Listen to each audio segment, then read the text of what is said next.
আমাদের সিনিয়র সহসভাপতি অধ্যাপক Amirul Islam sir. হাফিজি charitable society of বাংলাদেশের সিনিয়র সহসভাপতি অধ্যাপক আমিরুল ইসলাম স্যার।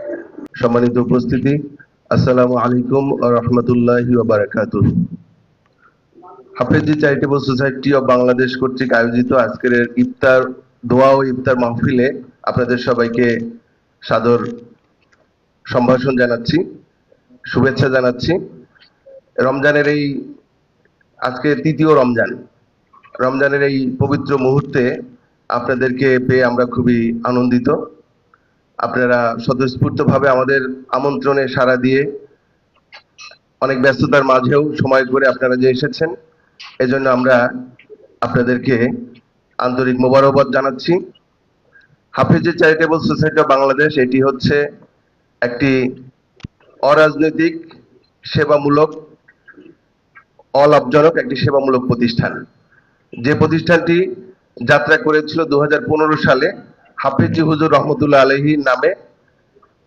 2015 সালে কিছু সমমনা দিন দরদি ভাইরা একত্রিত হয়ে আমরা হাফেজি হুজুর রহমতুল্লাহ আলাইহি উপমহাদেশের একজন প্রখ্যাত বুজুর্গ ব্যক্তি, আল্লাহওয়ালা ব্যক্তি, ওনার নামে আমরা এই সংস্থার নামকরণ করেছিলাম ওনার পরিবারের সদস্যদের সম্মতিতে। এবং সারা দেশে যেখানে দুস্থ অসহায় মানুষ আছে তাদের সেবা করার জন্য আমরা এই প্রতিষ্ঠানটি দাঁড় করিয়েছিলাম। তারপরে আস্তে আস্তে গুটি গুটি করে আমরা এগোতে এগোতে 2022 সালে আমরা Hafezi charitable society of Bangladesh এই নামে সরকারি নিবন্ধন পাই। আপনারা জানেন যে ওটা এমন একটা সময় ছিল যখন দিনদার মানসিকতার লোকজনের এ ধরনের কোনো প্রতিষ্ঠানের সাধারণত নিবন্ধন দেওয়া হতো না। ওই একটা প্রতিকূল পরিবেশের মধ্যেও আমরা হাফিজ হুজুরের নামে সরকারি নিবন্ধন পেয়েছি। যখন থেকে সরকারি নিবন্ধন পেয়েছি তারপর থেকে আমাদের কাজের পরিধি, কাজের গতি অনেক বেড়ে গেছে আলহামদুলিল্লাহ। এবং সবচেয়ে সুখের খবর হলো সারা বাংলাদেশে প্রথমত আমরা যারা এটা শুরু করেছিলাম তার মধ্যে অধিকাংশই ছিল জেনারেল শিক্ষিত মানুষ। আস্তে আস্তে দেশের বরেণ্য এবং খ্যাতিমান ওলামায়ে কেরাম যারা আছেন ওনারা আমাদের সাথে যুক্ত হয়েছেন। তার মধ্যে প্রথমে আছেন আমাদের আল্লামা মাহফুজুল হক সাহেব দামাত বারাকাতুহুম। হুজুর আমাদের আগে উপদেষ্টা ছিলেন, তারপর আমাদের কার্যক্রম দেখে আমরা আমাদের প্রস্তাবে রাজি হয়ে উনি সভাপতির দায়িত্বে আছেন এখন। এরপরে ঢালকানগর হযরত মুফতি জাফর আহমদ সাহেব, উনি আমাদের প্রধান মুরব্বী হিসেবে আছেন। চরমনায় পীর সাহেব আছেন আমাদের উপদেষ্টা হিসেবে। এছাড়া হাফিজ হুজুর রহমতুল্লাহ আলাইহির বর্তমান যিনি নাতি ছেলে, বড় ছেলের ছেলে মাওলানা হাবিবুল্লাহ মিয়াজি সাহেব, উনি আমাদের উপদেষ্টা হিসেবে আছেন। মুফতি মুস্তাকুর নবী সাহেব আছেন। ইয়াংদের মধ্যে অনেকে আছেন। এখানে দুস্থ অসহায় মানুষ আছে। একটা হচ্ছে যে নির্ধারিত কিছু কাজ আছে, যেমন রমজান কেন্দ্রিক কাজ আছে, কোরবানি কেন্দ্রিক কাজ আছে, প্রতিবন্ধীদের নিয়ে আমাদের কাজ আছে, মুসলিমদের নিয়ে আমাদের প্রজেক্ট আছে।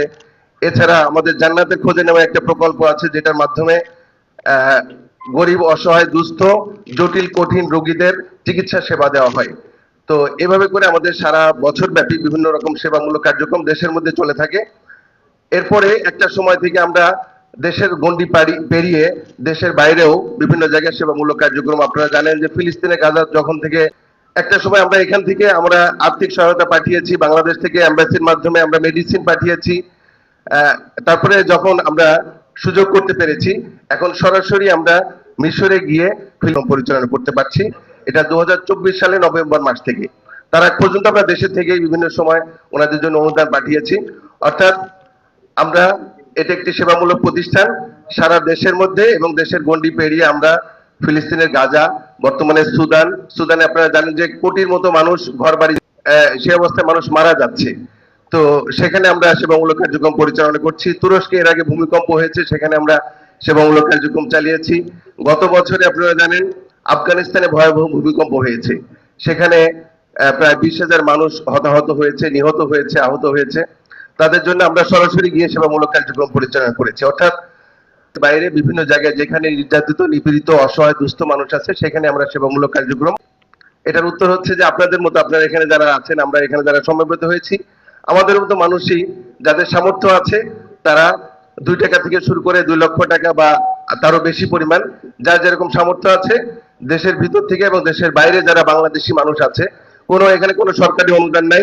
যারা দেশের মধ্যে অবস্থান করছে অথবা প্রবাসী থাকে, যাদের সামর্থ্য আছে, তারাই আমাদের আমরা সেবামূলক কার্যক্রম পরিচালনা করে যাচ্ছি। সমাজের মধ্যে যদি আমরা দুইটা শ্রেণী মনে করি, দুইটা শ্রেণীতে বিভক্ত করি। একটা শ্রেণী আল্লাহ তাআলা যাদেরকে সামর্থ্য দিয়েছে, আর্থিক সামর্থ্য দিয়েছে। আরেকটা শ্রেণী হচ্ছে সাহায্য প্রয়োজন, যারা অসহায় দুস্থ অবস্থায় আছে। তো আমাদের সেবামূলক কাজ, আমাদের প্ল্যাটফর্ম থেকে আমাদের কাজ হচ্ছে সমাজের যারা বিত্তবান আছে, যারা সামর্থ্যবান আছে, আল্লাহ তাআলা যাদেরকে সম্পদ দিয়েছেন, আমরা মনে করি যে ওই সম্পদের মধ্যে গরিব দুস্থ অসহায় মানুষের হক রয়ে গেছে। তো সেই সামর্থ্যবান লোকদের কাছে এই মেসেজটা পৌঁছানো যে আপনাদের মধ্যে, আপনাদের সম্পদের মধ্যে গরিবের যে অংশটুকু রয়ে গেছে, অসহায় দুস্থ মানুষের যে ভাগ রয়ে গেছে, সেটা যাতে পরিমাণে দেওয়া হয়। যেমন জাকাতকে ফরজ করা হয়েছে আল্লাহ তাআলা, তো সঠিকভাবে যদি হিসাব করে আমরা জাকাত আদায় করি, তাহলে সমাজে কোনো দুস্থ গরিব অসহায় মানুষ থাকবে না, কোনো মানুষকে না খেয়ে মরতে হবে না, বা দুস্থ অবস্থায় থাকতে হবে, চিকিৎসার অভাবে মরতে হবে না। তো সেই জায়গা থেকে আমরা যারা সমাজের বিত্তবান সামর্থ্যবান আছেন, তাদের প্রতি আমাদের মেসেজ হচ্ছে আল্লাহ তাআলার পক্ষ থেকে যে বিধান আছে, সেই বিধানটা যাতে আমরা সঠিকভাবে পালন করি এবং আমাদের সম্পদের অংশ থেকে গরিব দুস্থ হয় মানুষের জন্য আমরা ব্যয় করি। অন্যতম প্রতিষ্ঠান, অন্যতম সংস্থা, যার মাধ্যমে আপনারা হযরত মাওলানা মুফতি জাইনুল আবদিন সাহেব দামাত বারকাতুহুম আমাদের মাঝে উপস্থিত হয়েছেন। আউর ইসলাম 24.com এর সম্পাদক হযরত মাওলানা হুমায়ুন সাহেব সহ অনেক অতিথিবৃন্দ আপনারা উপস্থিত হয়েছেন। আপনাদের আমাদের চ্যারিটেবলের পক্ষ থেকে আন্তরিক কৃতজ্ঞতা জানাচ্ছি। সম্মানিত অতিথিবৃন্দ, এ পর্যায়ে আমাদের মধ্যে সংক্ষিপ্ত বক্তব্য রাখবেন ইন্টারন্যাশনাল ইউনিভার্সিটির সহকারী অধ্যাপক হযরত মাওলানা শাহ শামসুদ্দিন ভাইকে বক্তব্য রাখার জন্য অনুরোধ জানাচ্ছি। Assalamu alaikum wa rahmatullahi wa barakatuh. All praise is due to Allah, the creator of the world. Alhamdulillah wa bihamdihi. Nabiyyina Muhammad sallallahu alayhi wa ala alihi wa sahbihi wa man tabi'ahum bi ihsan ila yawmiddin. أعوذ بالله من الشيطان الرجيم. بسم الله الرحمن الرحيم. يا أيها الذين آمنوا كتب عليكم الصيام كما كتب على الذين من قبلكم لعلكم تتقون. وقال رسول الله صلى الله عليه وسلم خير الناس أنفعهم الناس. হাফিজি charitable society কর্তৃক আয়োজিত ইফতার এবং দোয়া মাহফিলের আজকের সম্মানিত সাহেব সদর হযরত উলামায়ে কেরাম, সম্মানিত সুধী মণ্ডলী, আসসালামু আলাইকুম ওয়া রাহমাতুল্লাহি ওয়া বারাকাতুহু। রব্বুল ইজ্জত ওয়াল জালালের দরবারে শুকরিয়া গুজার হচ্ছি যে রব্বুল ইজ্জত ওয়াল জালাল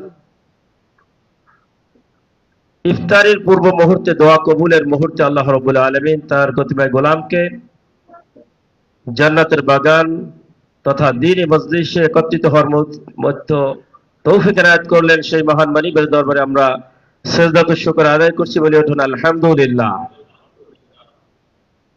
রমাদান মূলত আমাদের জন্য এসেছে আমাদেরকে ডেভেলপ করার জন্য, ঠিক কিনা? আল্লাহ রাব্বুল আলামিন ইরশাদ করছেন, আমা খালাকতুল জিন্না ওয়াল ইনসা ইল্লা লিয়াবুদুন। এই পৃথিবীতে জিন এবং মানব জাতিকে সৃষ্টি করেছি একমাত্র আমার ইবাদতের জন্য। তো এর পরেও যখন বান্দা আল্লাহ ভুলে গিয়ে দুনিয়ার বিভিন্ন ভাবে নফসের তাড়নায় নিজেদেরকে কুলুষিত করে ফেলছে, তখন আল্লাহ রাব্বুল আলামিন আমাদেরকে রুটিন করে দিয়েছেন। দৈনিক 5 ওয়াক্ত আমাদেরকে ডাকছেন, সপ্তাহে বিশেষ করে জুমার দিন ডাকছেন এবং নাসিহা দিচ্ছেন। চূড়ান্ত ভাবে আমাদের মনুষ্যত্ব, আমাদের নৈতিকতার মান, আমাদের হিউম্যান বিং কালচার ডেভেলপ করার জন্য পরিপূর্ণ একটি সিলেবাস দিয়ে 11 মাসের সেই বিশৃঙ্খল চলামেলাকে আমাদেরকে শৃঙ্খলিত করার জন্য একটি প্যাকেজ দিয়ে রমাদান দান করেছেন, যাতে করে আমরা মুত্তাকি হতে পারি। এর ব্যাখ্যায় জামহুরিনরা বলছেন, ইত্তিসালু আওয়ামির, আল্লাহ পাকের যাবতীয় বিধি বিধানগুলোকে আমরা মেনে নেব, আর আল্লাহ পাকের যে বিষয়গুলো নিষেধ করেছেন তা থেকে আমরা ফিরে থাকব। এটার ব্যাখ্যাকে আরো সুস্পষ্ট করেছেন হযরত আলী রাদিয়াল্লাহু তাআলা আনহু। তিনি বলছেন, তাকওয়ার ব্যাখ্যা হলো আল খাউফু লিল জালিল, চূড়ান্ত ভাবে আল্লাহ পাককে ভয় করা, তাবিল কালিল, অল্পে তুষ্ট থাকা। মুহূর্তে আমাদের সামনে বক্তব্য রাখবেন আওর ইসলাম 24.com এর সম্পাদক হুমায়ুন আহমেদ ভাই। আমাদের দেশের বরেণ্য আলেম, অভিভাবক, বাংলাদেশ কওমি মাদ্রাসা শিক্ষা বোর্ড বিভাগের সম্মানিত মহাসচিব মৌলানা মাহফুজুল হক সাহেব, উপস্থিত আছেন দেশের বরেণ্য গবেষক শেখুল হাদিস মোহাম্মদ জাইনুল আবেদিন সহ অতিথিবৃন্দ। হাফিজি চ্যারিটেবল সোসাইটি এদেশের নিবেদিত অসহায় গরিব মানুষদের জন্য কাজ করে যাচ্ছে 2015 সাল থেকে। এর সূচনা লগ্ন থেকে তাদের কার্যক্রমের নানা শাখায় সহযোগিতা করে আসছি। আজকেও তাদের কার্যক্রমের যে ব্যাপ্তি এবং যেটা আজকে দিন দিন অগ্রসর হচ্ছে, এটা আমাদের একটি ভালো লাগবার জায়গা।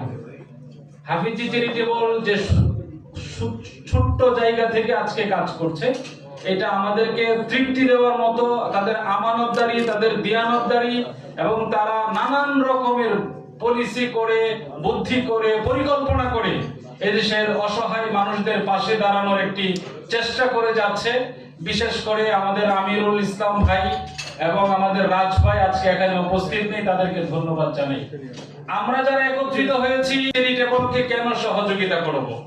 আমাদের ঈমানের একটি প্রাপ্তির আগ থেকেই তিনি মানব সেবার কাজে নিজেকে নিযুক্ত করেছিলেন।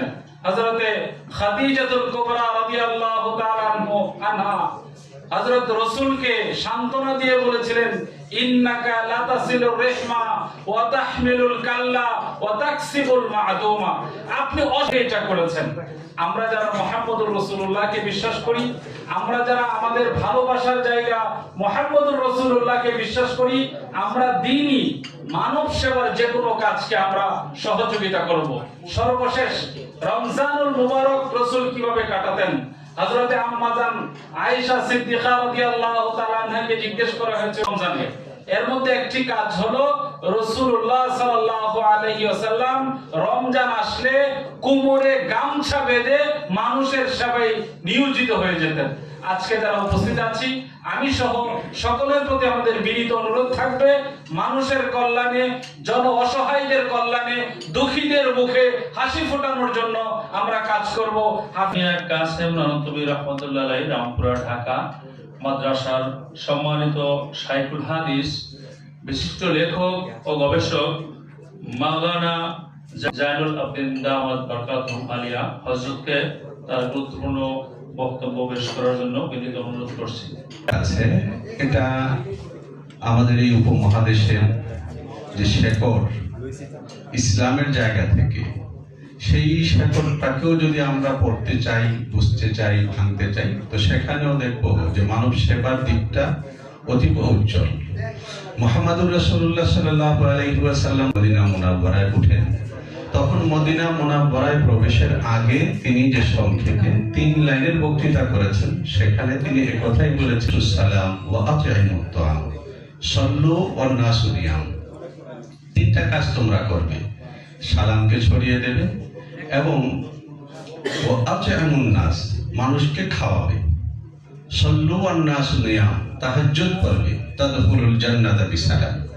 আমরা এই বাংলাদেশ, যেখানকার ইতিহাসটা যারা একেবারে জানেন না, তারাও বাংলা ভাষায় প্রচলিত হয়ে পড়ার কারণে বলেন যে এটা শাহজালালের বাংলাদেশ, শাহী আমানের বাংলাদেশ, বলেন এটা খান জাহানালের বাংলাদেশ।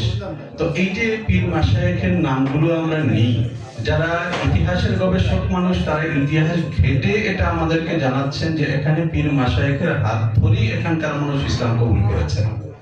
আবার পীর মাশায়েখের যে স্মৃতিগুলো আছে, সেখানে যখন আমরা যাই, তো সেখানে দেখি বিরাট বিরাট পুকুর খনন করেছেন তারা। কেন? মানুষের সেবায়। এবং তাদের এখানে বরাবর বড় বড় ডেক রান্না করা হতো। এখন তাদের আদর্শিক জায়গাটা না থাকলেও কিন্তু ডেকটা আছে। এখানকার অমুসলিমেরা তাদের পুকুর থেকে পানি পান করে, পানি সংকট ছিল, এবং তাদের ডেক থেকে খিচুড়ি খেয়ে খেয়ে এক সময় এসে তাদের বিশ্বাসকে নিজের বিশ্বাস হিসাবে গ্রহণ করে নিয়েছেন। যদি আরো একটু পেছনে যাই, তাহলে এখানে এসেছিলেন এক সময়ে আমাদের পূর্বসূরি আরব বণিকরা, বণিকরা যখন এসছেন তখন তারাও উপকূলীয় অঞ্চলে মানুষের কাছ থেকে আসতো, গরু কিনতেন, আসতো ছাগল কিনতেন এবং পুরোটা একসঙ্গে জবাই করে রান্না করে নিজেরা খেতেন এবং আশপাশের সবাইকে ডেকে এনে দস্তরখানে সমানভাবে শরীক করতেন।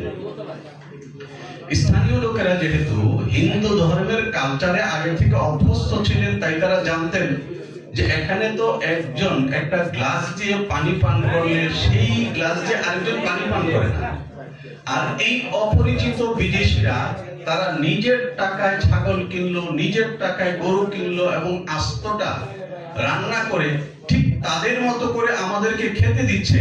তখন তাদেরকে আমাদের এই দেশের শব্দ হিসাবে দেবতা ভাবতে শুরু করে এবং তাদের এই যে সেবা, এই যে দস্তরখান, এর দ্বারা মুগ্ধ হয়ে তারা ইসলাম কবুল করে।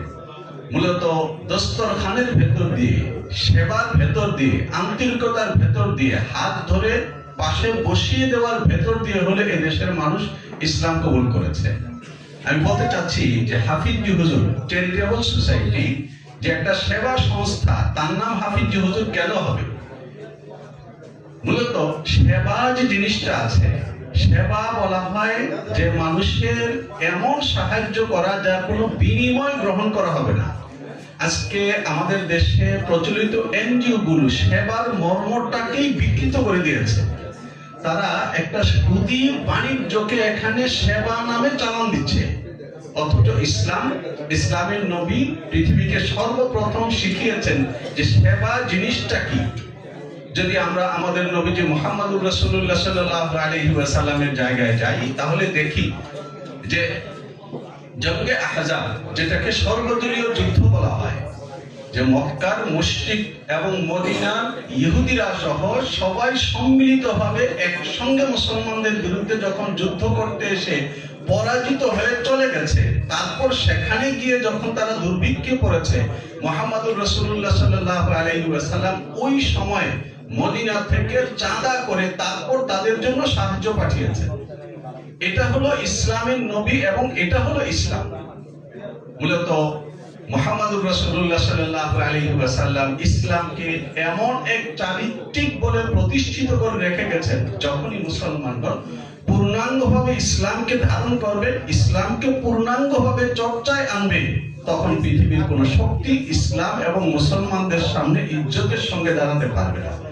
তো আমাদের দেশে এবং পৃথিবীর সামনে শক্তির সঙ্গে উপস্থিত করছেন, এটা দেখে আমরা আনন্দিত। আমরা আশা করি সবাই সাধ্য মতো আশা করছি। আসসালামু আলাইকুম ওয়া রাহমাতুল্লাহি ওয়া বারাকাতুহু। শুধু ধুলোমাখা কঙ্কালসার মানুষ, যাদের চোখে নেই কোনো ঘুম, নেই কোনো স্বপ্ন। যুগ যুগ ধরে ত্যাগ সংগ্রামের ভারী ইতিহাস বয়ে চলা এই শহরের নাম গাজা। 2 বছরের অধিক সময় ধরে চলছে ইতিহাসের ভয়াবহতম প্রলয়। খালি পায়ে উদঙ্গায় ছোট ছোট শিশুরা টেনে নিয়ে যাচ্ছে ভারী পানির পাত্র, কেউ কাঁধে করে অসহায় সহোদরকে নিয়ে নিরাপদ আশ্রয়ের খোঁজে হেঁটে চলেছে। শূন্য পাতিলের তলায় খাবার খুঁজে বেড়াচ্ছে নিষ্পাপ হাতগুলো। গত 2 বছরের ভয়াবহ জীবন শহীদ হয়েছেন ৭১,৬৬৫ জন, আহত হয়েছেন ১,৭১,৪৪০ জন। খাবারের লাইনে দাঁড়িয়ে শহীদ হয়েছেন ২,৪৩০ জন। অপুষ্টি ও দুর্ভিক্ষে শহীদ হয়েছেন ৩৮৩ জন। এর মধ্যে ১৪০ জন রয়েছে শিশু। ধ্বংসপ্রাপ্ত অবকাঠামো প্রায় ৯০%। ক্ষতির পরিমাণ $৬৮ বিলিয়ন। মাটির সাথে মিশিয়ে দেওয়া হয়েছে ৩৮টি। তবু টিম হাফেজির কার্যক্রম থেমে থাকেনি। তাদের ইতিহাসে থামার নজির নেই। প্রায় শতাব্দীকাল ধরেই তারা জীবন উৎসর্গ করছে নিজেদের অধিকার আদায়ের জন্য। টিম হাফেজির এই দুঃসাহসী উদ্যোগ শিরোনাম হয় প্রথম সারির জাতীয় ও আন্তর্জাতিক সংবাদ মাধ্যমে।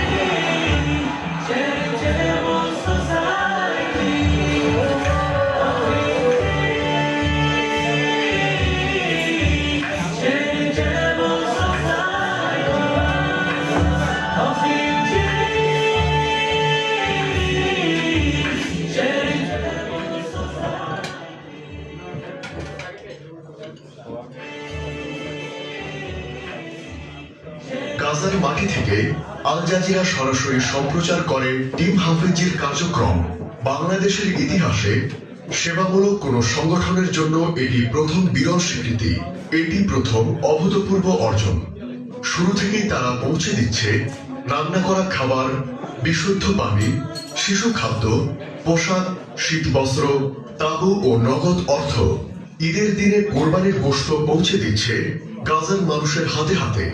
গাজা, দেইর আল বালা, খান ইউনুস ও রাফা সহ বিস্তীর্ণ ভূমিতে প্রতিদিন ছুটে চলেছে টিম হাফেজি। তাদের কাজ দেখে মুগ্ধ হয়ে গাজার স্বাস্থ্য মন্ত্রণালয় 6টি বেসরকারি হাসপাতালে সেবা প্রদানের জন্য লিখিত অনুমতি দিয়েছে। হাসপাতাল 6টি হচ্ছে সুহাদাও দেইর আল বালা স্বাস্থ্য কেন্দ্র, আন নাসির মেডিকেল হসপিটাল খান ইউনুস, আর সিদ্দিকাউল মারিজ হসপিটাল, সুহাদাউল আকসা হসপিটাল, রামতিসি বিশেষায়িত হসপিটাল, মুজাম্মাউস শিফা হসপিটাল। বাংলাদেশের ইতিহাসে এটি টিম হাফেজির আরেকটি একচ্ছত্র অর্জন। গাজায় শিক্ষা কার্যক্রম। গাজার খান ইউনুসে গড়ে তুলেছে দুটি শিক্ষা প্রতিষ্ঠান। এই দুটি প্রতিষ্ঠানে 7 শতাধিক অসহায় ও এতিম শিশু এবং কিশোরদেরকে শিক্ষা দেওয়া হচ্ছে। নেতৃত্ব ও স্বচ্ছতা এই কর্মযজ্ঞ পরিচালিত হচ্ছে শীর্ষ হক্কানি ওলামায়ে কেরামের নেতৃত্বে। সভাপতি বেফাক মহাসচিব মুফতি মাহফুজুল হক হাফিজাহুল্লাহ, প্রধান মুরব্বী মুফতি জাফর আহমেদ হাফিজাহুল্লাহ, পীর সাহেব ঢাকা নগর। উপদেষ্টা ও অভিভাবক বাংলাদেশ সরকারের সম্মানিত ধর্ম উপদেষ্টা ডক্টর আফম খালিদ হোসেন হাফিজাহুল্লাহ, মুফতি সৈয়দ মোহাম্মদ রেজাউল করিম হাফিজাহুল্লাহ, পীর সাহেব চরমনারী ডক্টর এনায়েতুল্লাহ আব্বাসী হাফিজাহুল্লাহ, মাওলানা হাবিবুল্লাহ মিয়াজি হাফিজাহুল্লাহ, মুফতি রিজওয়ান রফিকি হাফিজাহুল্লাহ, মাওলানা খালেদ সাইফুল্লাহ আইয়ুবী হাফিজাহুল্লাহ, মুফতি রেজাউল করিম আবরার হাফিজাহুল্লাহ এবং জনাব সাইফুর রহমান সাগর। আইনি উপদেষ্টা অ্যাডভোকেট মোহাম্মদ মহসিন রশিদ, সিনিয়র আইনজীবী supreme court barrister Ashikur Rahman. স্বচ্ছতা নিশ্চিত করতে প্রতিটি প্রকল্পের আয়-ব্যয় ডিভিসি কর্তৃক অডিট হয়। অডিট কার্যক্রম পরিচালনা করেন দেশের অন্যতম চার্টার্ড অ্যাকাউন্টেন্ট আব্দুল্লাহ তারিক। জাতীয় পর্যায়ে হাফেজি চ্যারিটেবল সোসাইটির কার্যক্রম।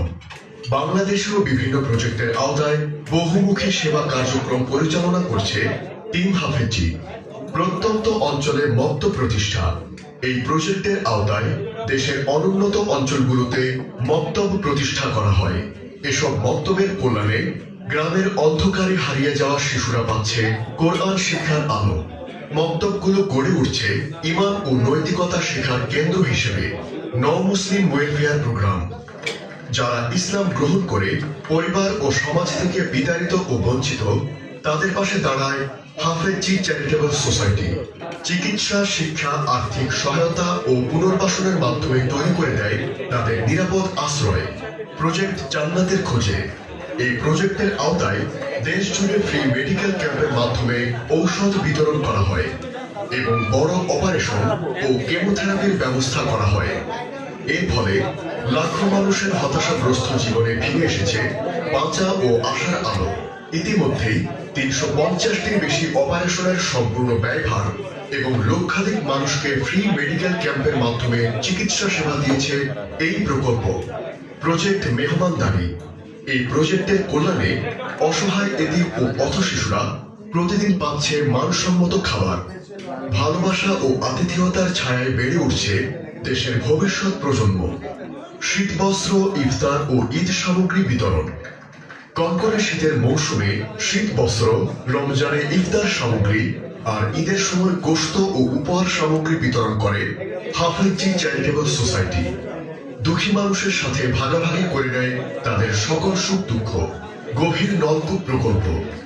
পানি সংকটে ভুগছে এমন গ্রামীণ জনপদে স্থাপন করা হয়েছে 250টির বেশি গভীর নলকূপ। হাজারো পরিবার পেয়েছে বিশুদ্ধ পানির নিশ্চয়তা।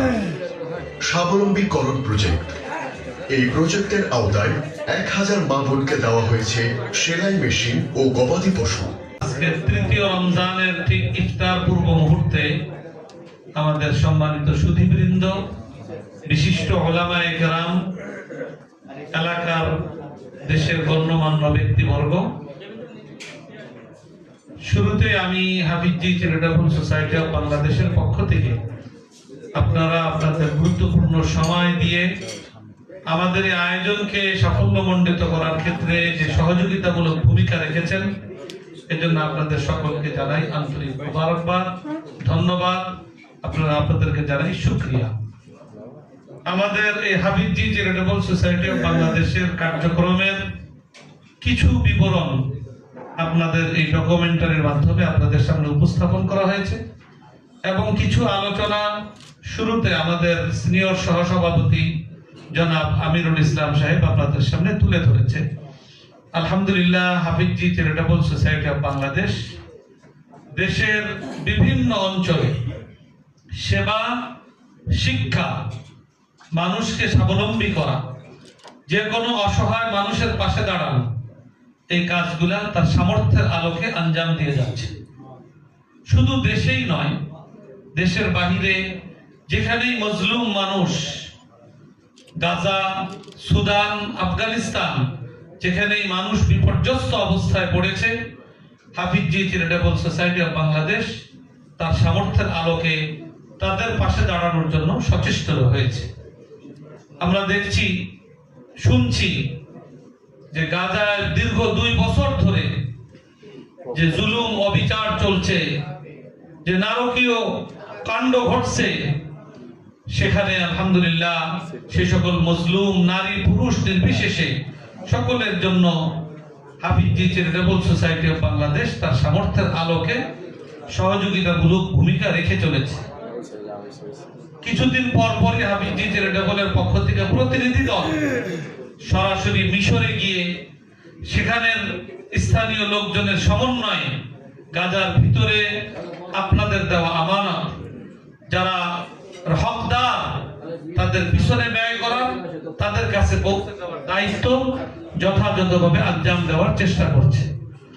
বিগত 2025-এর সেপ্টেম্বর মাসে আমি নিজেও গাজার এই অসহায়দের সহযোগিতা পৌঁছে দেওয়ার জন্য আমিও এক টিমের সাথে সেখানে সফর করি। 4-5 দিন মিশরে থেকে মিশরের প্রত্যন্ত অঞ্চলে গাজার যারা শরণার্থী বসবাস করছেন, অসুস্থ, তাদের সাথে সাক্ষাৎ করা, তাদের অবস্থা নিজ চোখে অবলোকন করা এবং তাদের হাতে হাতে সাহায্য সহযোগিতা পৌঁছে দেওয়া, এটা কাজ আমি নিজেও অংশগ্রহণ করেছি। আলহামদুলিল্লাহ, রমজান মাসেও আমাদের টিম মিশর যাচ্ছে গাজায় সহযোগিতা পৌঁছানোর জন্য। সুদান আরেক কঠিন পরিস্থিতির শিকার, সেই সুদানের মজলুম মানুষের জন্য হাফিজি চ্যারিটেবল সোসাইটি অফ বাংলাদেশ তার সামর্থ্যের আলোকে সহযোগিতা করে চলেছে। দেশে বিদেশে এই সকল সহযোগিতা আমাদের প্রত্যেকেরই কর্তব্য। একজন মুমিন মুসলমান হিসাবে আরেকজন অসহায় মানুষ, সে চাই মুসলিম হোক কি অমুসলিম, একজন মানুষ যে সে অসহায় হবে, আমার ঈমান আমাকে এই ব্যাপারে আহ্বান করে যে আমি যেন তার পাশে দাঁড়াই আমার সামর্থ্যের আলো। আমাদের সকলের পক্ষে অসহায় মানুষের পাশে নিজে গিয়ে দাঁড়াবো, এটা সম্ভবপর হয় না। আস্থাবান কোন ব্যক্তি প্রতিনিধি আমরা তালাশ করি অনেক সময়। তা আমি খুব আস্থার সাথে বলতে পারি, হাফিজি চ্যারিটেবল সোসাইটি অফ বাংলাদেশ অত্যন্ত স্বচ্ছতার সাথে, অত্যন্ত আস্থার সাথে আপনাদের দেওয়ায় আমানত উপযুক্ত ব্যক্তিদের কাছে, উপযুক্ত ব্যক্তিদের প্রয়োজন পূরণে তাদের কাছে পৌঁছে দেওয়ার দায়িত্বটা অত্যন্ত সুচারুরূপে আমানতদারির সাথে দায়িত্ব পালন করে চলেছে। আমরা রমজান মাসের একটা বড় শিক্ষা, ওহুয়া শাহরুল মুআসাত, মানুষের সমবেদনা বুঝে, মানুষের প্রতি সমবেদনা প্রকাশ, ক্ষুধার কি যাতনা, কি যন্ত্রণা, এটা আল্লাহ পাক বাস্তবভাবে প্রতিটা মুমিনকে প্রশিক্ষণ দেওয়ার জন্য রমজানের রোজার বিধান আমাদেরকে দিয়েছেন। অতএব একজন ক্ষুধার্ত মানুষের ক্ষুধা নিবারণে আমরা এগিয়ে আসবো, এটাই আমার ঈমানের দাবি। অতএব আমরা আজকের সম্মেলনে আপনাদের সকলকে আহ্বান করব যে আমরা এই হাফিজি চ্যারিটেবল সোসাইটি অফ বাংলাদেশের এই সহযোগিতামূলক সেবামূলক কার্যক্রমে আমরা যার অবস্থান থেকে সহযোগিতামূলক ভূমিকা রাখবো এই আশাবাদ ব্যক্ত করে, এই আহ্বান রেখে আপনাদের সকলকে আবারও ধন্যবাদ এবং শুকরিয়া জ্ঞাপন করে আমার আলোচনা শেষ করছি। ইফতারের একেবারে সময় সন্নিকটে সংক্ষিপ্ত দোয়ার মধ্য দিয়ে আমাদের আলোচনা শেষ হবে, এরপরে আমরা ইনশাআল্লাহ ইফতার গ্রহণ করব। سبحان الله وبحمده سبحان الله العظيم اللهم صل على سيدنا ومولانا محمد وعلى آله وأصحابه وبارك وسلم ربنا تقبل منا إنك أنت السميع العليم وتب علينا يا مولانا إنك أنت التواب الرحيم واغفر لنا فإنك خير الغافرين وارحمنا فإنك أرحم الراحمين واهدنا ويسر الهدى لنا ونجنا من القوم الظالمين يا رب العالمين يا أكرم الأكرمين আমাদের ইফতার আমাদের রোজা তারাবিকে আপনি কবুল ফরমান আমাদের ইফতার সাহরিকে আপনি কবুল ফরমান আমাদের নামাজ তেলাওয়াত দান খয়রাতকে আপনি কবুল ফরমান পরওয়ারদিগার মানুষের সেবায় নিয়োজিত হাফিজি চ্যারিটেবল সোসাইটি অফ বাংলাদেশকে আপনি কবুল ফরমান এর কার্যক্রমকে আরো গতিশীলতার সাথে এগিয়ে নেওয়ার আমাদেরকে তৌফিক দান এই রমজানের উসিলায় এই সেবামূলক কার্যক্রমের উসিলায় আমাদের জিন্দেগীর সমস্ত গুনাহকে আপনি মাফ ফরমান আমাদের সকলের দোয়াকে আপনি কবুল ফরমান سبحان ربك رب العزة عما يصفون وسلام على المرسلين والحمد لله رب العالمين